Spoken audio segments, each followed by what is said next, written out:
Marlina Rivera, Catala. From Caloocan po ako. Ang aking po ibibigay sa inyo na pang-lakas ng ating SGI Synergy. Ako po ay nagkasakit ng 2 buwan, June, July. Na-diagnose po ako na magkakaking utak sa dahilan grabe ang aming mga sakit. Meron po akong sakit sa puso, asthma, at nagkaroon na ng komplikasyon sa dahilan marami na akong ininom na gamot dahil ang asthma ko po mula nang ako ay bata pa. Natural lamang ay uminom po ako ng mga gamot kaya nagkaroon na rin po ako ng kidney failure. Gayon man ang aking pancreas, meron na rin akong bukol sa ovaries. Dahil ito po ay sanhi na mga iniinom ko. Kaya naman, mahirap laging alalahanin pero ito ang totoo. Buwan ng August, ako po ay malapit nang mawala sa mundo. Hindi ko na halos maisip, pero yung po ang totoo talaga sa buhay ko. Mula August 1 hanggang 7, ay nagbibilang na po ako talaga ng aking hininga. Dahil nga po sobra ang aking karamdaman, hindi na kaya na aking pamilya na ako ay tustusan. Dahil galing ako ng St. Luke's, hindi nila kaya. Nilipat ako sa Manila Hospital, hindi pa rin nila kaya. Nagpasya na lang kami na iuwi ako sa bahay. Kaya naman po, time na yun 1 week, hirap na po ako talaga. At ang aking pamilya ay hirap na rin dahil sa nakikita nila sa akin. Yun nga po, nung isang linggo na yun, 3 araw, 5, 6, 7, bilang na ang aking paghinga. Lamang, sabi pa nga, kapag tayo humiling sa subhanan lang, ay tayo pagbibigyan. Yung time na yun po ay lagi ako tumatawag sa subhanan lang, tulungan niya ako or kunin na niya ako dahil pagod na ako. Yun nga, tinugon niya ang aking mga panalangin. Sabi ko sa aking anak, na pahiram ng cellphone, bakit na baka ito na ang huli nating pagpipicture. Pag-picture lang naman tayo, mag-selfie naman tayo, magsaya naman tayo. Pero hirap na ako noon huminga. Dahil nga ang aking anak ay nanulungkot, inabot sa akin ng cellphone, nag-selfie kami. Ngayon, sa tapos namin mag-selfie, ay sabi ko sandali lang, nag-score ako. Nakita ko po ang Cedar Green na nakapagbigay na magandang lunas ng karamdaman. Ang sabi ko po, ay sayang ka naman, Cedar Green.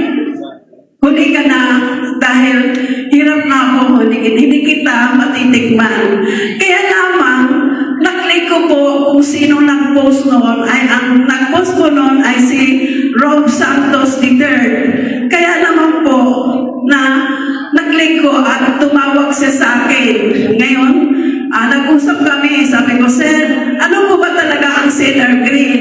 Kinausap niya ako, ay gano'n po ba? Sabi ko, ay salamat naman po, pero baka hindi ko na yan makuha. Sabi ni Rob, Mater, gusto mo bang gumaling? Sabi ko, syempre naman. Gusto mo ba talagang gumaling? Oo, gusto kong gumaling. Sige, padadalan kita. Alam ko, pagka mayroong mga gamot na gano'n, may halagang katapat. Kaya sabi ko, ay wag na po, sir. Wag na po, kasi po, gano'n lang ako. Nagtanong siya ulit. Sabi niya, gusto mo bang mabuhay? Gusto mo bang gumaling? Opo, sir. Gusto mo bang gumaling? Ulit-ulit siya, pahingi ng address. Natural lang po, nahiya ako kasi nga, wala lang talaga kami pambayad. Pero nagpilit talaga siya. At ayun nga, naibigay ko ang address 3 days. At then, dumating ang gamot. Alas 9 araw ng Biyernes, araw po magsasala. Pero hindi na po ako nakapagsala dahil hindi na ako makabangon. Yun nga po, sabi niya, pagka dumating na yan, mag-video call ka or tumawag ka. Yun nga po, sabi ko, sir, nandito na po yung pinadala niyo. Salamat ng napakarami. Kaya na po, nag-video call siya, sabi niya sa akin, uminom ka ng dalawa. Siya dalawa sa umaga, dalawa sa hapon. Yun ang sabi ni Sir Ro. Sabi ko, oh sige po sir, madalit salita. Hindi na kami nag-usap. Ang sabi ko, anak, timplahan mo ako ng 5. Nay, wag po. Ang sabi ng kausap ko, dalawang siya sila. Na, gusto mo sumunod sa akin? Gusto mo ba ako magpahinga? Opo. Okay. Timplahan mo yung 5 na yan. Alam niyo ba kung ano iniisip ko? Kaya 5. Para matapos na buhay ko. Dahil pagod na po talaga ako. Pagod na ako. Ang inisip ko doon sa 5, ako ay mamamatay. Dahil 2 lang po ang sinabi. Yun, sumunod yung aking anak. Ang sabi niya, nanay, 2 na po. Hindi, kung mahal mo ako, bigyan mo ko ng 5 siyasi, itimpla mo yan. Ang anak ko tumutulo ang luha. Dahil ayaw niya ako mawala. Pero dahil mahal niya ako, sinunod niya yun. Tinimpla niya. Sa katalantahan niya, maliit na baso ang napagtimplahan sa 5 yun. Sumadalit sa lahat, salita ay napakalapot, pero ang dali kong ininom. Ayun pala, ang ating Sinner Green ay ang kanyang daladala kapag ikaw nakainom, hindi ka mamamatay. Mabubuhay ka pala. Kasi sa halip na mamatay ako, madali pa na makatulog yan Sinner Green. Natulog lang ako. Ang sabi ng ang asawa ko, nakula na nanay mo. Tinignan naman ako ng anak ko, sabi niya, tay, parang tulog kasi humihinga ang puso. Okay, sige, tulog lang pala yan. Kasi ang sanhi ng Sinner Green ay talagang patulogin ka, pagpahingahin ka. Yun. Kaya naman, nung ako nakatulog, nagpahinga na rin ang aking pamilya dahil sobra na nilang pagod po yan sa pag-aabang sa akin. Madalit salita, wala sila. Mag 20 minutes talaga dahil tinignan ko yun. Nawala ako sa higaan, dumating ang aking asawa, hinahanap ako, wala na nanay mo! Saan nagpunta?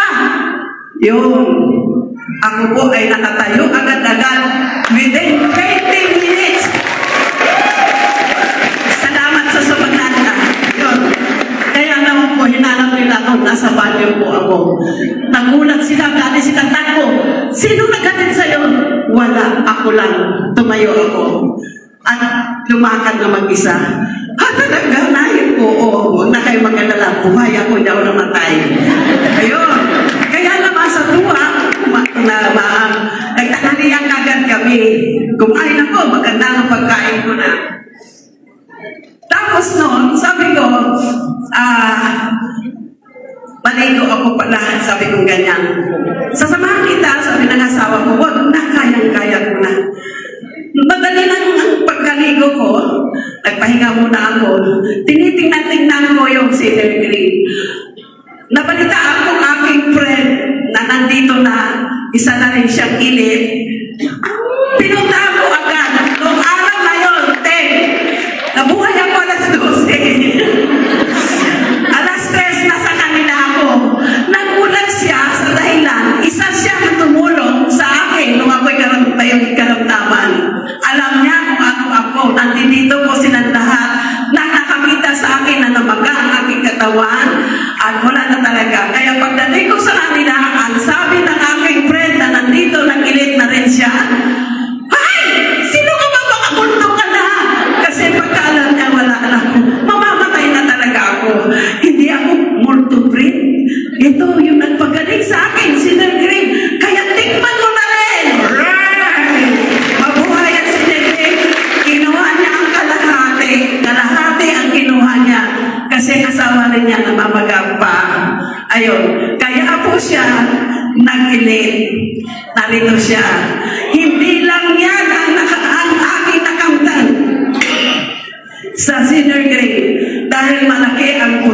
sosyal nito ay naisip ko kung paano ko ito mapakinabangan, hindi lang buhay. Tinawagan ko agad o kinausap ko si Rob Santos, paano ko ba ito isabuhay? Tinulungan niya ako dahil ang ating senior grade ay may programa at sistema kung paano. Yun nga, nung matulungan ako ni Zero, ay ang aking pangarap sa aking bunso na magantihan ko yung kanyang hirap, gusto ko siyang binigyan ng motor.